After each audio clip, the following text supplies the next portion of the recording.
Hello there, I'm Nick, and this is the Game Apologist, where we look for the good in bad games. Now, by most accounts, the game in question today, Jurassic World Evolution, is not a bad game. It is a park simulator where you get to build your own Jurassic World across 5 islands with the goal to get the coveted 5-star rating as you build enclosures for your ancient animals while you do your best to appease guests and your 3 heads of security, science, and entertainment. Each island you unlock will escalate in challenge, be it by using a limited budget, or space, or bad weather conditions, or a combination of any of those issues. Your path through the islands will be narrated by none other than Jeff Goldblum and some other special guests. And while it's a known fact that everything is better with Jeff Goldblum, even when he's in a video game telling you to stop playing the video game, Get the stink blown off you. the real stars of the game are, of course, the dinosaurs. The game features nearly 50 species of dinosaur if you include the bonus Fallen Kingdom species and the deluxe edition. And in the world of DLC, who knows what the final count will actually be when Frontier is done with it. If you're not familiar with that name, Frontier has a long history with park games, including Planet Coaster, Zoo Tycoon, that Connect Disneyland game, a bunch of roller coaster tycoons, and of course, A Dog's Life. Yeah. If I go, It looks like you wanted left, right, down. Yeah, left, right, down. Oh! Bam. Get the stink blown off you. What makes Evolution so exciting for me was not only the use of the license, as I am a huge Jurassic Park fan, but also because this sounded a lot like Jurassic Park Operation Genesis, a park builder about 15 years old at this point that seemed to inspire a lot of Evolution. I never thought we'd get another game like this, partially because those tacky mobile building games seem to be where all the real money's being made, and because I never thought anyone actually remembered Operation Genesis. And that seemed more apparent as a lot of the larger outlets covering this game were acting like Evolution was Jurassic Park's first real attempt at the genre, when in fact they've been at this for a better part of 2 decades now. But as I found out with just a little digging, there's a surprisingly large cult fanbase for Operation Genesis, and some rather prominent YouTubers still giving that game a lot of love. We'll get in more detail about that particular game when I cover in its own episode, but I bring all of this up because, as a fan of Operation Genesis, the first thing I wanted to know when going into Evolution was how similar the 2 games actually are. And as it turns out, they are very similar,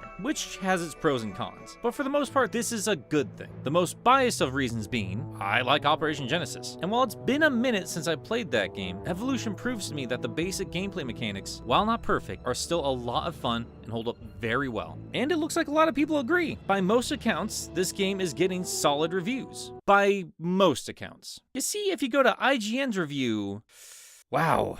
Yikes. Alright, so like I said, the general buzz from critics and gamers will tell you that this is a good game. So really, Evolution has no justifiable reason to be on this show. One guy's review doesn't mean all that much. Except when it does. See, if you do a quick Google search of Jurassic World Evolution, here's the very first thing you're gonna see. Yep. The only review that pops up is IGN's 4.8 out of 10. Granted, you have the Steam average right next to it, but the only official review that Google seems to care about is this 4.8, which, while hardly the average, rubs me the wrong way. To be completely fair, I have to imagine a lot of the editors and reviewers at IGN have to be pulling their hair out with nonsense like this. Are they paid off shills, or are their honest opinions just garbage? When it comes to IGN, a lot of gamers just want to be mad at the website, as I'm sure my comment section will show. It's a no-win scenario for these guys, and I get that, but I'm still gonna complain. I'm torn about this review. Yes, I want some honest opinions, but this is from the largest gaming site on the planet. These stupid little numbers matter more from these guys than just about anywhere else. And while I'm a little nobody on YouTube with no professional review experience and a very obvious fan of this particular franchise, I'd like to think I'm a rational, even-tempered adult, so I can put my personal passions aside, look at this game for what it is, read this review, and comfortably respond with, "Why don't you like my dinosaur game, damn?" I've taken a couple of shots at IGN before on my show, but I should make it absolutely clear. I like IGN just fine. I like a lot of their former and current employees, not that one. And yeah, maybe this isn't the best time to be bringing up a review score when they have much more serious crap to deal with, but I don't know. I have a lot of respect for this website and the reviewers and Dan Stapleton, the guy who reviewed the game. I don't want to be hung up on nonsense that doesn't really matter to what I want to talk about. I tell you all of this because I need to stress that I have no no personal grudge against the guy who reviewed the game for their site, but to be completely upfront, just about any time I've come across his work, I usually don't agree with his opinions, or at the very least, how he goes about presenting said opinions. And I have found myself on more than a couple of occasions, not angry, certainly slightly annoyed, and definitely wanting to debate this guy, be it with that whole Prey thing, that Angry Joe Twitter thing, or using IGN as a platform to complain about Bloodborne for 2 pages. And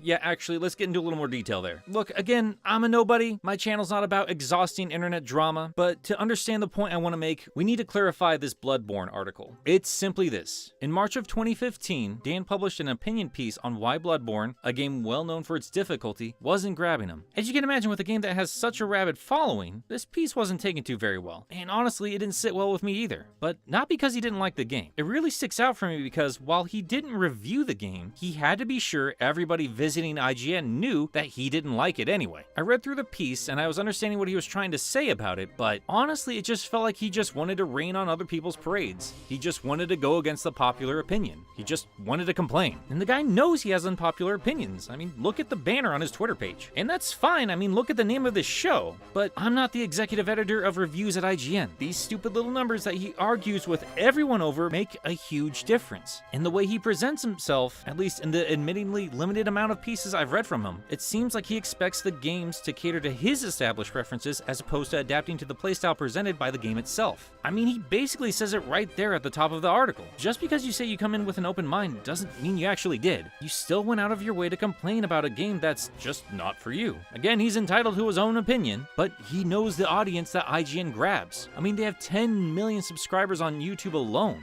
Who knows how many people's first impressions of this game were this article? He starts off with a full paragraph building up his defenses against the fans of this game, but he makes it sound like the game is going to be miserable for every new player of Bloodborne. We get that not every game is for everyone, but it feels like he's just actively playing contrarian. And yeah, I know I'm being a total hypocrite here, I mean, just look at my Breath of the Wild video, but to be completely fair, I was mostly whining about the cuts to the Wii U version. That's still probably my favorite Zelda game. And again, I don't work at IGN! They can say on their podcasts or Twitter on how people need to read multiple reviews or stick with personalities that they can associate with and all this other nonsense, but let's be brutally honest with ourselves and each other. You're basically asking people to do your job for themselves. Yeah, I agree, it's good to look at multiple sources before you make a purchase. That's just smart buying. But you're kind of undermining the entire point of these stupid numbers for your reviews. Again, I know this is a tricky rope to walk. This is why I'm so torn about this entire thing. When most people read the reviews from IGN, they think of the review as IGN. They think of it as a singular entity. When you review something for that site, you're telling your audience, this is the general opinion of all of IGN. This is the number we deem worthy for this game. You carry those 3 letters with every score you place. And I'm sure those letters can sway sales. Again, yes, people should do research before buying a game, but not everybody's a huge gamer. Some of these folks are just Jurassic Park fans with very little gaming experience. Not everybody is a huge gamer spending hours upon hours reading into this stuff. Yes, I know I'm making huge assumptions, but these guys make a living off sharing their opinions. If these numbers didn't matter, Dan wouldn't argue over the decimal points. You say games only get one chance to make a first impression, well,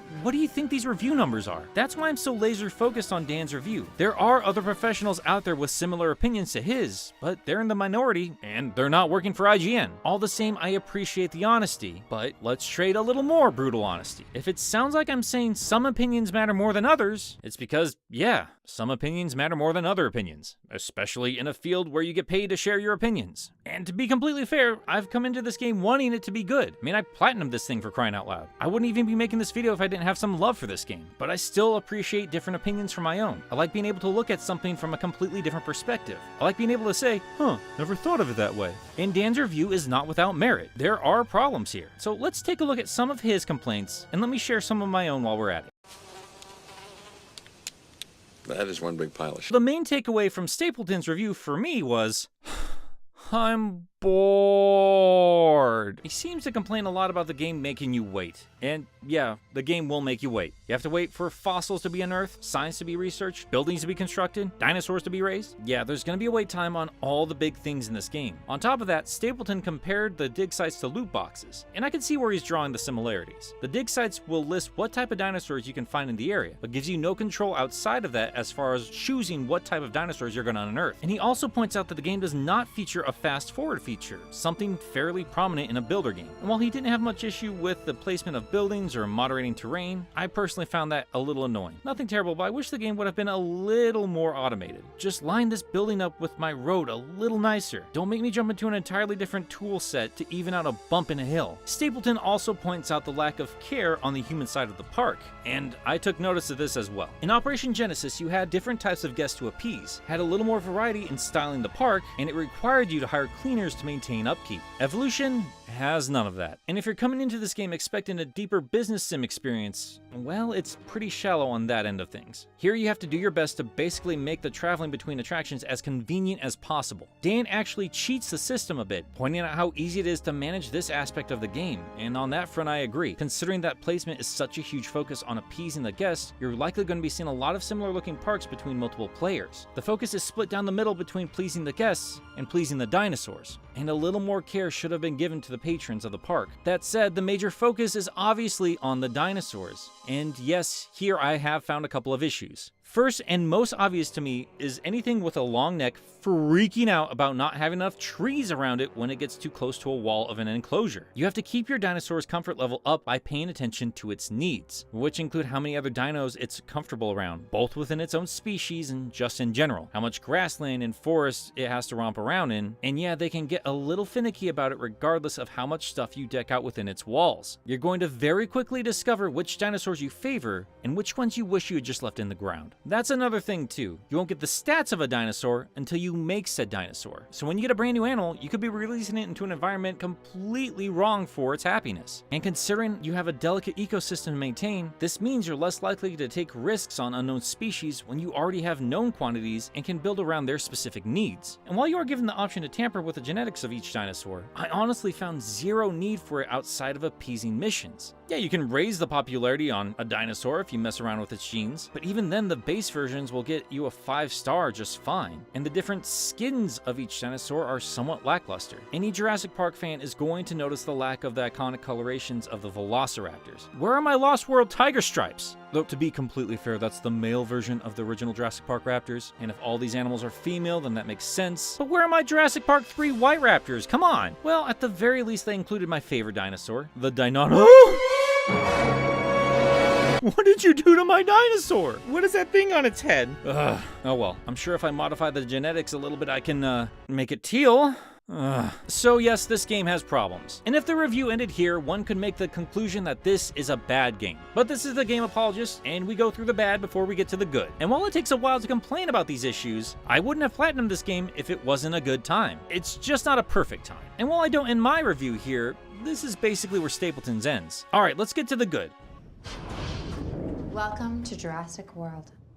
I think it's important to understand that most people generally feel this game is between a 6 or 8 out of 10. And I think I'd agree. The game could use some work. It feels kind of rushed like most licensed properties tend to be, but what is here is genuinely fun and a great basis for a much meatier sequel. And while I'm sure more seasoned gamers of this genre can nitpick this to death, for me, well, I'll be honest with you guys. Operation Genesis worked for me because I was here for the dinosaurs first. So having a simple to understand sim mechanic was basically all I wanted. And Evolution is just that. It's baby's first park sim without having to hug Mickey Mouse. What I'm basically saying is, it's really easy to get into without making you feel like a stupid child. The dinosaurs are first and everything else is secondary, and I am perfectly fine with that. Especially since this genre had to work well on a console. As meticulous and overwhelming as these particular games can get, normally it's best to do things with a mouse and keyboard. Thankfully, playing through with a DualShock 4 was a fantastic, streamlined, and easy to control experience. Considering the limitations of both the amount of time to develop and the controller, I'm thoroughly impressed with the game that they gave us. And that's not to say anyone should take it easy on a game because it was rushed. You still have to review the product that you're gonna have to spend $60 on. This is more me saying, I'd love to see what these guys could do with a little more time and a bigger budget, because what they gave us is pretty solid. Let's address some of Dan's complaints directly before we go anywhere else. No, dig sites are not loot boxes. It's true you do not have complete control over what you dig up, but I mean, do actual paleontologists know exactly what fossils they're digging up? And it's nowhere near as random as he makes it out to be. difficulty. You pick a site, you really only have a handful of animals to unearth, and when it's a brand new species, the game is very quick to give you the DNA percentage you need to bring that animal to life. You don't even need to get it to 100%. It'll unlock more genetic tomfoolery and longer lifespans, but that's not exactly required. And if you have 100% DNA of one animal, but you're lacking in another, the game will focus on the animal you don't have. You're going to get what you want very quickly. The waiting is nowhere near as tedious as the IGN review will make you believe. The way he presents the waiting and then compares it to mobile phones, while understandable, is far from fair in my eyes. See, mobile games, and I can think of Jurassic Park Builder as a perfect example, only give you one or two things to do and then make you wait as a means to goad you into spending actual cash to speed up the process. They'll keep wait times relatively short at first, but the further you get into the game, the more time you have to spend waiting, and the more actual cash you need to put down to get the limited time unlocks or some other such crap. Evolution has no in-game purchases, so this is obviously not why the game puts wait times on dig sites and dinosaurs. The wait time is here because you don't get to sort out your problems with a quick click of a button. You have too little of one type of dinosaur in your enclosure? Well, you're gonna have to wait a couple minutes to get another one made. If an animal gets stressed out and breaks out of its enclosure, that's on you for not paying attention to its needs. This is the exact same system from Operation Genesis. And yeah, you'll notice the wait time at the very start of an island when you have little else to work with, but even then it's a couple minutes at most. It actually works in reverse of a mobile game, because as you unlock more stuff, you're not even going to notice the wait times. The game never extends the wait times based on a level or any kind of nonsense like that. As the park gets built, you're barely going to notice any wait times unless you're solely focused on getting a dinosaur out in time before one of its brethren freak out due to your negligence. I can't count how many times I've honestly forgotten to resend out a dig team or release a dinosaur because I had so much else to do, and a fast forward button would break that system. Some challenges require you to maintain something for a few minutes. You don't just get to zip through them. And besides all that, you always have contracts to fill your time which help you focus on particular things in your park which you might not have noticed before. And yes, as Dan points out in his review, some of these contracts don't give out as much money as it would cost to finish said contracts. As he points out, some missions require you to sell certain dinosaurs, and if you don't have said dinosaur, you have to pay money to get it made. Sometimes it costs more money to breed a dinosaur than it is to sell said dinosaur.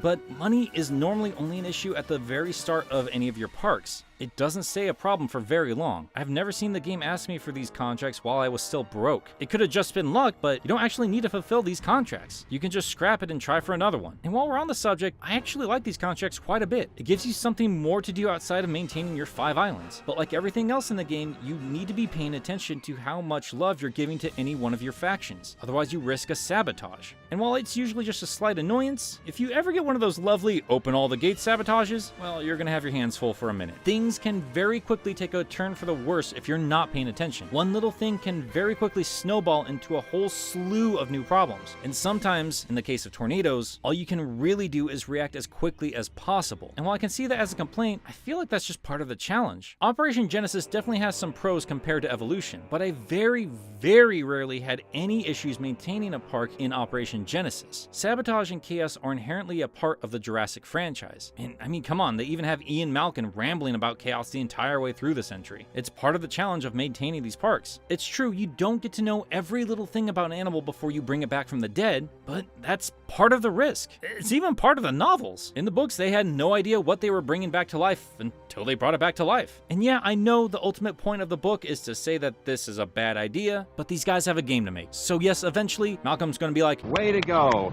Way to go! I guess I'm saying I appreciate that this is where the challenge comes from. Maybe there's not much of a narrative here, but I really don't know what you'd be expecting from a park sim. I think it's clear that with the limitations in place, Frontier decided to focus as much energy as possible into the dinosaurs themselves. Therefore, that's where most of the challenge lies, making sure that they're happy and don't break out and go on a killing spree. But even when they do, it's kind of awesome. I feel like the game gives you plenty to do, but at the same time, I have to agree with the critics, there could be more. But the lack of fountains isn't going to make this a bad game. I'm not here to competitively price my hamburgers. I'm here for the dinosaurs. Complaining about the lack of a fast forward button or waiting a little while to grow a Gallimimus just makes me feel like this game reviewer was trying to hit a deadline and slap a number on this webpage. What I love to do in Operation Genesis, and something I wanted more than anything else from Evolution, was being able to take a break from the management for a little bit and just watch these animals. see how they interact with their environment and with others, watching them run out of the hatchery for the first time, see who would win in a fight between different species, and just lose track of time enjoying some of the most impressive dinosaurs in gaming. And it's here where the game excels. I'll be honest with you guys, I don't play a lot of sim games. It's not exactly a pick up and play genre, but Evolution is as close as that's going to get. It's easy to understand, it doesn't overwhelm you with things to learn, and while it's not perfect, it's still plenty addictive. This game has a lot of potential, and maybe it's not where a lot of people wanted it to be. If you don't like the base gameplay, I don't know how adding on to it will change an opinion. That 4.8 sticks with me because it's not just Stapleton saying it's bad, it's IGN saying that this is a bad game. Not an okay game, not even a mediocre game, but a bad game. His particular review feels mean-spirited, and considering what I have seen from this guy, doesn't feel very professional. It looks like he's just doing his best to cram in movie quotes as jabs where he can. There is no need to, as Samuel L. Jackson once famously recommended, hold on to your butts. There's never a must go faster moment. After careful consideration, I've decided not to endorse this park. It's the type of review you'd expect from an early 90s video game magazine. Doesn't mean he's wrong? Yes. No, it doesn't. He's entitled to his own opinion, but I guess I just have more of a problem where his opinion is being placed. I wouldn't give a crap about Stapleton's opinion, but the podium he stands on to declare it reaches a much greater audience than I ever will. I'm not saying I want him to change the review or lie about how he feels about this game. And again, trust me, I get playing the contrarian. But when you're the executive editor of the single largest gaming site on the planet, I could use a little less pessimism, or be just a little less condescending when speaking to your fans or people arguing with you on these games. I'm not going to IGN to get an outspoken voice. I'm sorry, I'm not. I'm there to get the baseline, general, safe opinion on that game. Maybe that's hypocritical, but that's how I feel. Again, I'm kind of torn about this entire thing. I don't know if I really have a solution here. This review rubs me the wrong way, but I'm not exactly calling for the guy's job. And if I ever ran into him in real life, I'd look him right in the eye and say, isn't it great that we can have debates and discussions with different opinions over a medium we both share a passion for? My problem isn't really with Dan, and it isn't really with his review. I guess my biggest problem is where that stupid 4.8 is sitting. So maybe I should be complaining to Google, I don't know. I guess I'm just doing what he's doing, using my platform to share my opinion. And if for some reason you happen to come across this video after you've decided to give this game a pass because of what you read on IGN, I'd reconsider it if I were you. It's okay to expect more and expect better, especially from Frontier. But as a fan of Jurassic Park who doesn't dabble a whole lot in this genre, there is just enough here to keep me engaged without making me feel overwhelmed. And while not perfect, it's a lot of fun. And if you're here for the dinosaurs, well, you won't be disappointed. But hey, that's just my opinion.